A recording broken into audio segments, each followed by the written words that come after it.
Viral সেই ভিডিওটি post করা হয়েছে অভিমন্যু 1305 নামে এক্স স্যান্ডেল থেকে। আপনারা দেখছেন পিবিএন বাংলা নিউজ। শিশুটি তার মাকে বলছে, তুমি পৃথিবীর সবচেয়ে নোংরা মা।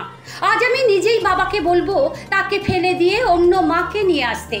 ইতিমধ্যেই বহু মানুষ এই ভিডিওটি দেখেছেন। হাসির রোল উঠেছে সমাজ মাধ্যমে। নেটাগরিকদের অনেকেই ভিডিওটি দেখে মজার মন্তব্য করেছেন। এক নেটাগরিক লিখেছেন, শিশুটি বড় হয়েই নিজেই এই ভিডিওটি দেখে হাসবে। অন্য একজন আবার উদ্বেগ প্রকাশ করে লিখেছেন, এই বয়স থেকেই এত রাগ ভালো নয়, বাবা মার উচিত ওকে ভালো করে বোঝানো। কেঁদে কেঁদে এভাবেই জন্মধাত্রীকে হুমকি দিতে দেখা গেল খুদে কন্যাকে। মজার সেই ঘটনার ভিডিও ইতিমধ্যেই প্রকাশ্যে এসেছে। ভাইরাল হয়েছে ভিডিওটি, যদিও সেই ভিডিও সত্যতা যাচাই করেনি পিবিএন বাংলা নিউজ। ঘটনাটি কোথায় এবং কবে ক্যামেরাবন্দি করা হয়েছে তাও ওই ভিডিও থেকে স্পষ্ট নয়। ভাইরাল ভিডিওয় দেখা গিয়েছে বিছানায় বসে কাঁদছে এক শিশু, চিৎকার করে মায়ের উপর রাগ প্রকাশ করছে সে।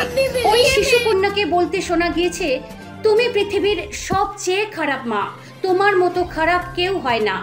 আজই আমি বাবাকে বলবো তোমাকে যেন বাড়ির বাইরে বার করে দেয়, নতুন মা আনতেও বলবো। হুমকির প্রত্যুত্তরে ওই শিশুর মাকে হাসতে শোনা গিয়েছে। সেই ভিডিও প্রকাশ্যে এসেছে। দেখুন বিস্তারিত পিবিএন বাংলা নিউজে।